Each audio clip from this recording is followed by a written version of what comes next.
When a patient enters our doors, they find a welcoming and loving oasis. Because we offer over 30 process group choices, each treatment plan is unique to each patient's needs. We have created our own unique form of behavioral harm reduction, with abstinence as an ideal goal.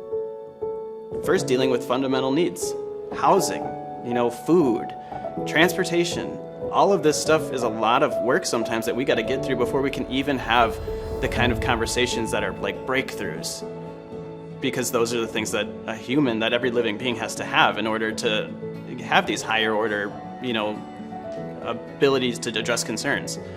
And honestly, therapy and trauma work is a higher order. What we do is different from any other treatment facility, I think, on earth.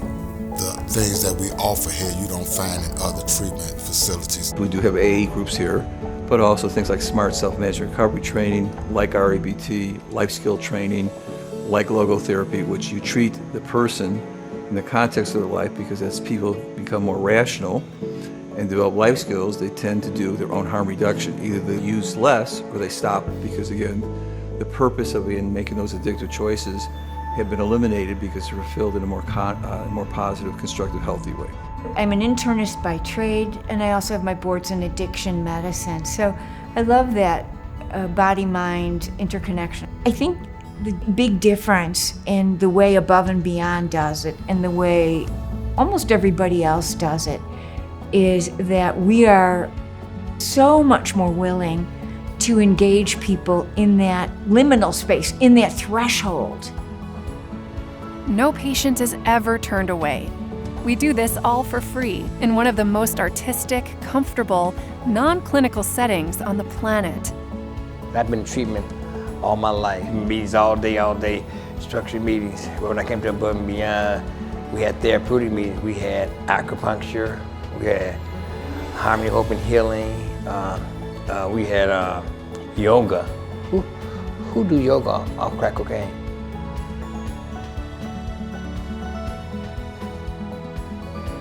So it's really hard, just in general, to talk about trauma, but to really access certain parts in our brain and in our bodies.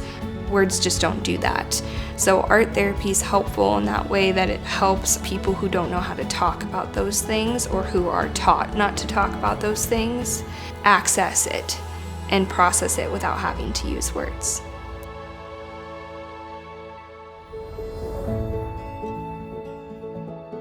It's based in mindfulness practice and through the Buddhist teachings. And it's just a kind, gentle space where people can come, talk about their recovery, but in a general way, from a space of kindness and compassion. And we meditate, and I am just here as a guide or a co-pilot. Maybe we'll give them a prompt. Take a picture of something that reminds you of a happy memory of yours. So it starts conversation really easily. I had been using drugs for over 30-something years, and I'd been to rehab and outpatients prior to this one. This place gave me hope. This place gave me a foundation. This place gave me a chance to start over. And by the grace of God, I have my own apartment now. I'm working. I came into this place open-minded, optimistic, and I've been to a lot of treatments, a lot of detoxes. So I paid attention to everything everybody had to say. And then I started talking and letting out what was trapped inside of me that kept me using for many years. I was like, wow, I was amazed. It felt like home. Like, this is where I need to be at. Even when you're trying so hard to do everything else right in your life, you're trying to stay sober, you're trying to get a job, you're trying to mend relationships with friends and family members, you feel like you're doing everything right, but that housing piece still isn't clicking. A big part of our job is to help give people hope while they're looking for their next home. I did 15 years in the penitentiary. So I can live in a small space. This is like heaven to me.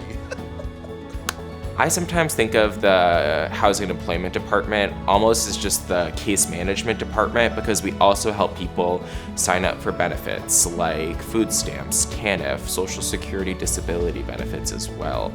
And when our patients graduate, they become honored alumni and can continue to be a vital part of our growing community. This way, they can ease back into self-navigation toward their own choice of destinies.